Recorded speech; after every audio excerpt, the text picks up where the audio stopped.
우크라이나군이 미국에서 지원을 받은 장거리 미사일 에이테크임스를 러시아 본토에 발사했습니다. 푸틴 러시아 대통령은 핵 위협으로 맞불을 놨습니다. 문성무 국가전략연구원 통일전략센터장과 짚어보도록 하겠습니다. 어서 오세요. 네, 안녕하십니까? 네, 결국 장거리 미사일을 쐈습니다. 네. 에이테크임스 미사일을 발사했는데 떨어진 지역이 어디입니까? 예, 그 브리안스크라고 하는 곳이거든요. 지리적으로 보면 모스크바에서 한 380km 남서쪽으로 위치돼 있어요. 이제 지도에 보시면 나오는데 이게 이제 쿠르스크에서는 약 북쪽이죠. 쿠르스크에서도 그렇게 멀진 않습니다. 쿠르스크가 이제 북한군이 파병된 예, 지역이고, 그러니까 이제 당초에는 바이든 대통령이 어려운 결단으로 이걸 사용을 허용을 했기 때문에 예. 아마도 지금 가장 위험한 곳이 쿠르스크거든요.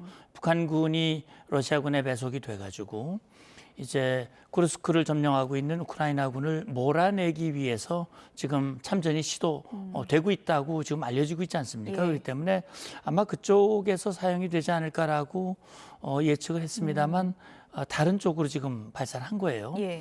그러니까 어떻게 보면 그러니까 쿠르스크를 겨냥한 게 아니네요. 아닙니다. 일단은 예. 아닙니다. 그러니까 모스크바를 직접 타격하진 않고 거기 거리도 좀 있습니다만 예. 일단 모스크바와 비교적 가깝고 그리고 지금 우크라이나 국방부 발표를 들어보면 그 브리안스크주의 카라체프에 있는 무기고 이제 제1046 무기고라고 얘기를 하고 예. 있거든요. 이 무기고를 타격했다고 하는 것은 어쨌든 무기와 장비의 지속적인 공급을 차단하겠다는 거거든요. 그러니까 일단 에이테크임스 사용을 허용받은 직후의 첫 번째 공격에서 예. 주요 군사 시설을 타격했다고 하는 것은 러시아에게 주는 그 메시지가 적지 않다고 생각을 합니다. 일단 뭐 러시아 측에서는 대부분을 격추했다라고 이제 주장을 해서 별로 네. 손상이 없다라고 주장을 하고 있는 상황인데 네. 이번 미사일 발사가 러시아에 타격이 된 건가요? 어느 정도라고 보십니까? 예. 만약에 러시아 주장을 우리가 뭐 액면 그대로 믿기는 좀 어려운 측면이 있어요. 예. 뭐 러시아 측 주장으로는 5발은 완전히 요격을 했고 한 발은 손상을 입혔기 때문에 큰 위협이 되지 않았다라는 그런 의미로 예. 느껴지거든요. 예. 그러니까 우리는 별 피해 없어. 그렇다면 뭐 굳이 핵무기를 흔들면서 우크라이나를 협박할 이유가 없는 것인데 그럼에도 불구하고 푸틴 대통령이 바이든 대통령의 이 에이테크임스 사용 허용 직후에 지금 개정된 핵교리를 승인하는 대통령 서명 이 령에 서명을 했거든요. 이 자체만 봐도 러시아에 상당히 위협이 된다고 하는 것을 반증하는 내용이라고 볼 수 있습니다. 예. 그러니까 이건 이제 에이테크임스뿐만이 아니라 영국과 프랑스가 제공한 장거리 스톰 섀도우라든지 공대지 미사일 예. 이런 것들도 사용이 될 수 있기 때문에 그동안은 미국과 서방 국가들이 확전을 우려해서 예. 가급적이면 러시아 본토 깊숙이 타격하는 무기는 사용을 자제하도록 승인을 받도록 그렇게 했지만 이번에 그걸 허용해 준 그 명분은 예. 분명히 얘기를 했거든요. 북한군의 러시아 군 지원이다. 침략 전쟁에 참여다. 거기에 대한 대응이라고 명확하게 얘기를 했고 미 국무부도 그렇게 얘기를 했습니다. 북한군이 침략 전쟁에 참여하는 순간 예. 합법적인 공격 대상이 될 것이다. 그쪽에서 먼저 시작한 거다. 예, 그렇기 예. 때문에 책임은 푸틴에게 있는 것이고 저는 푸틴과 크렘린궁의 반응을 보면 명백히 러시아에 위협이 되고 있는 건 맞다. 이렇게 봐야 될 것 같습니다. 일단 뭐 핵무기 사용 조건을 이제 완화하고 있는 건데 푸틴이 핵무기 언급하는 거는 그냥 엄포용이라고 보세요? 아니면 정말 여러 가지 카드 중에 갖고 있다고 보세요? 이제 푸틴이 우크라이나를 침략한 지가 어제 1000일이 됐거든요. 네. 거의 3년이 다 돼갑니다. 뭐 일주일 열흘 내에 끝날 것 같지만 엄청난 기간이 길어졌고 결국 푸틴이 코너에 몰리게 되니까 세계에서 가장 불량배 김정은에게 손을 내밀었고 도움을 받는 그런 아주 처량한 처지가 된 셈입니다. 그리고 사실 그동안 주요 계기 때마다 푸틴은 핵카드를 계속 얘기를 했어요. 핵 사용 가능성을 계속 얘기를 했거든요. 그러니까 이번에도 사실 중대한 고비라고 볼 수 있습니다. 왜냐하면 트럼프 대통령이 당선이 됐고 이제 내년 1월 20일 2기 출범을 앞두고 있는데 뭐 24시간 내에 전쟁을 끝내겠다. 또 그리고 우크라이나에 대한 지원을 중단할 것 같은 그런 뉘앙스로 언급을 했기 때문에 예. 푸틴으로서는 최고의 혹이다. 자기가 가장 유리한 조건에서 전쟁을 마무리할 수 있는 그런 혹이라고 딱 판단하면서 모든 역량을 지금 집중해서 예. 공격에 힘을 쏟고 있는데 바이든 대통령이 거기다가 지금 어떻게 보면 찬물을 끼얹은 예. 셈이거든요.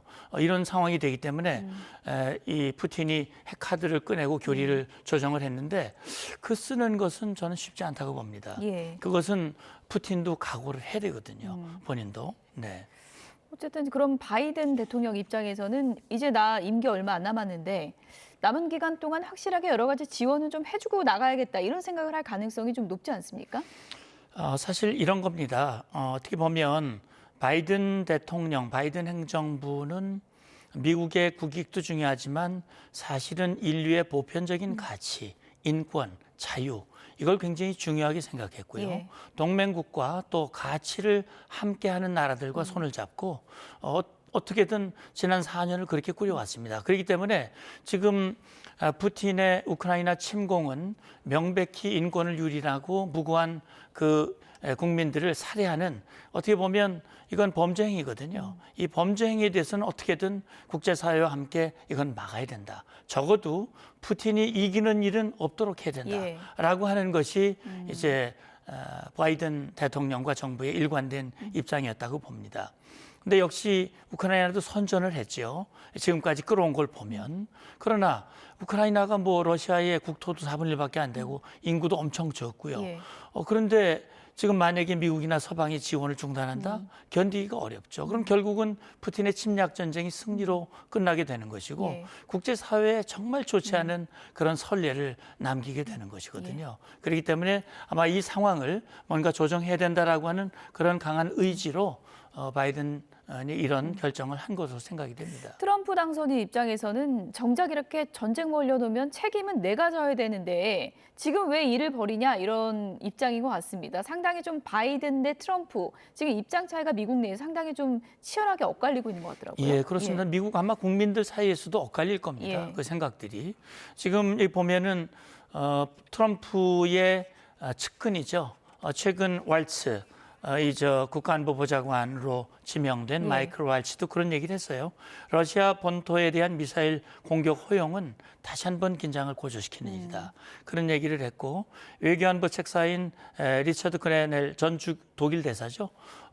이분도 그런 얘기 새로운 전쟁을 일으키는 느낌이다라고 비판을 했는데 예. 아마 트럼프와 바이든의 생각이 다르기 때문에 어떻게 보면 우리가 보는 앞에서 예. 이런 미국의 어떤 입장이 갈리고 있는 그런 상황인 것 같습니다. 예. 젤렌스키 대통령 입장에서는 지금 굉장히 위기에 놓여 있다 이렇게도 볼 수 있을 것 같은데 네. 북한 파병 규모 관련해서는 거의 뭐 10만 명까지 늘어날 수 있다 이렇게 얘기를 했더라고요. 예.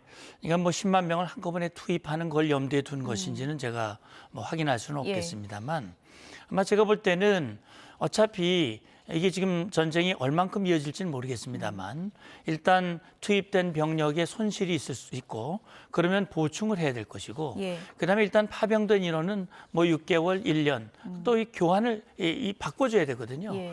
그렇기 때문에 연 인원이 10만 명이 될 가능성도 충분히 있다고 생각을 북한이 합니다. 그 정도를 감당할 수가 있을까요? 물론 지금 인원만 보내는 것이지 예. 사실은 모든 지원은 러시아가 하는 거 아닙니까? 뭐 장비나 무기나 군복이나 예.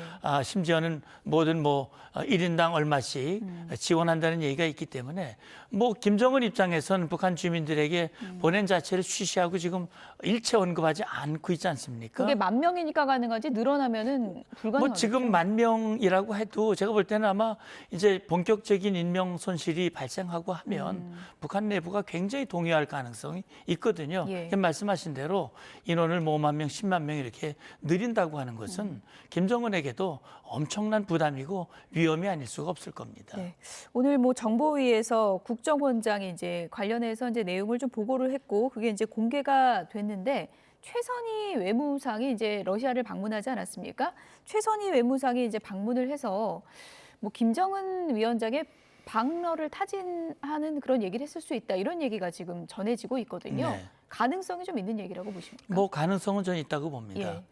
일단 지금 김정은 입장에서는 어떻게든 러시아와 피로 맺은 혈맹을 만들려고 하는 것이거든요. 그렇기 때문에 본인이 굉장히 위험하고 도박과 같은 모험과 같은 이런 결단이지만 뭐 수많은 탄약 미사일을 보냈고 그리고 이제 병력까지 그렇게 보낸 거거든요. 예.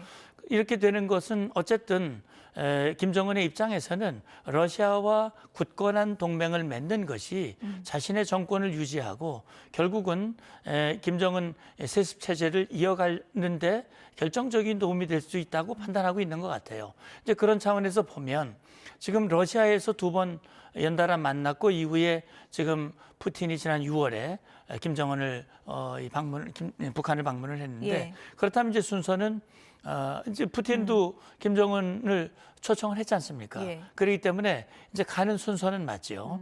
그래서 그게 언제가 될는지 지금 뭐 알 수는 없겠습니다만 내년에 김정은이 모스크바를 방문할 가능성 그것과 관련해서 최선희가 방러 일정을 늘려가 처음에는 사실 푸틴 만날 계획이 없다고 나왔었거든요.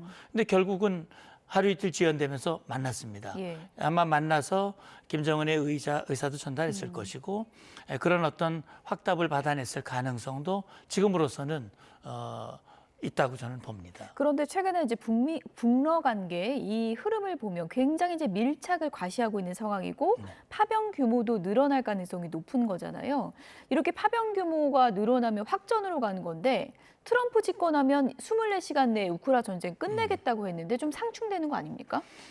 예, 그렇게 봐야 되겠죠. 예. 아니 그러니까 이제 인원을 계속 늘리고 푸틴을 적극적으로 도와주는 것은 트럼프가 집권하면서 자기가 최대한 유리한 조건에서 휴전이든 종전이든 맞으려면 모든 역량을 집중을 해야 되는데 그런 차원에서 지금 김정은이 푸틴을 돕고 있는 것이고 예. 김정은 입장에서도 푸틴이 유리한 입장에서 전쟁을 종결시켜야 자기가 이 전쟁 종결 과정에서 큰 기여를 했고 그렇다면 푸틴도 김정은의 요구를 거절하기가 어려운 상황이 될 수 있거든요.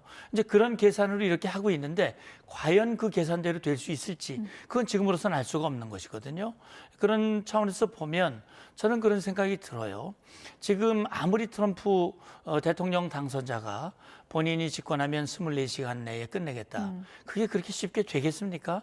말과 그 상황이 전혀 다르기 때문에 예. 시간이 정전협상, 휴전협상이 길어질 수도 있어요. 예. 일각에서는 1953년 한국에서 맺은 정전협정과 같은 그런 형태의 휴전을 염두에 두고 있는 것 같지만 예. 지금 젤렌스키 입장에선 또는 나토 국가들, 인접 폴란드라든지 우크라이나와 접경하고 있는 국가들은 지금 그런 상태에서 종결되는 것을 원치 않거든요. 예. 그렇기 때문에 말씀하신 대로 김정은의 그 계산이 과연 맞아 떨어질지 오히려 푸틴이 불리한 상황에서 끝나게 된다면 김정은도 굉장히 어려운 상황에 처할 수도 있게 된다라는 말씀을 드릴 수 있습니다. 트럼프 당선인이 뭐 공약 달성률이 높다고 유명하긴 하지만 24시간 내에 끝내겠다. 이 공약은 지킬 수 있을지 많은 분들이 의문을 갖는 것 같습니다. 그렇습니다. 지금까지 문성묵 통일전략센터장이었습니다. 고맙습니다. 감사합니다.